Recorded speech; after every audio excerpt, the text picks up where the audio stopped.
करती है, TRS vote bank की राजनीति करता है। कांग्रेस पार्टी वोट बैंक राजकीयाలు చేస్తుంది, टीआरएस కూడా वोट बैंक రాజకీయాలు చేస్తుంది। कांग्रेस ने भाई भाई को लड़ाने का काम किया, हिंदू मुसलमान को लड़ाने का काम किया, गांव और शहर को लड़ाने का काम किया, जाति जाति के बीच लड़ाई कराने का काम किया। टीआरएस भी वैसी जड़स्टप बना हुआ है। కాంగ్రెస్ పార్టీ అన్నకి తమ్ముడికి మధ్య పోరాటం తీసుకొచ్చింది, హిందూ ముస్లింలను సంఘర్షించుకునేలాగా చేసింది, గ్రామాలకు నగరాలకు మధ్య కొట్లాటలు పెట్టింది, కులానికి మధ్య ఘర్షణలు పెట్టింది। టీఆర్ఎస్ కూడా అదే బాటలో పయనిస్తుంది। अगर टीआरएस वोट बैंक की राजनीति करने के लिए माइनॉरिटी को रिजर्वेशन के फतवे निकालते हैं, कांग्रेस वाली इतने सालों तक यही करते आए हैं।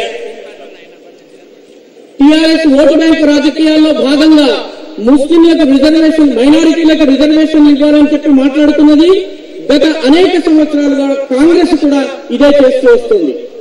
भाई बहनों, मैंने सुना कि हाँ अनाप शराब बोलने की फैशन करने वाले कुछ नेता हैं। उन्होंने कहा है कि आंध्र हो या तेलंगाना, किसी को भी राज करना है तो हमारे कदमों में बैठना पड़ता है, हमारे पैरों के नीचे बैठना पड़ता है। वाईएसआर रेड्डी को बैठना पड़ता था, चंद्रबाबू को बैठना पड़ता था, किरण रेड्डी को बैठना पड़ता था, कांग्रेस वालों को बैठना पड़ता था और ये टीआरएस वालों को भी बैठना पड़ता है। मैं आप तेलंगाना को कहना चाहता हूं, अरे जिस स्वाभिमान के लिए लड़ाई लड़े थे आपको ऐसा मुख्यमंत्री चाहिए जो कभी किसी के चरणों में बैठने के लिए राजी नहीं होगा। वो बैठेगा तो तेलंगाना की जनता जनार्दन के चरणों में बैठेगा। మిత్రులారా, నేను ఇక్కడ విన్నాను, ఇక్కడ కొందరు నాయకులకు ఏది పడితే అది మాట్లాడటం అలవాటైపోయింది, ఇష్టారాజ్యంగా మాట్లాడుతున్నారు।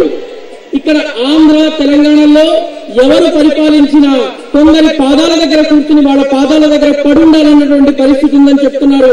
అది వైఎస్ రాజశేఖర్ రెడ్డి అయినా, చంద్రబాబు నాయుడు అయినా, కిరణ్ కుమార్ రెడ్డి అయినా, కాంగ్రెస్ పార్టీ, వైఎస్ఆర్, టీఆర్ఎస్ అన్ని పార్టీలకు చెందినటువంటి వాళ్ళు ఇలా పాదాల మీద కూర్చునేటువంటి పరిస్థితి ఉంది।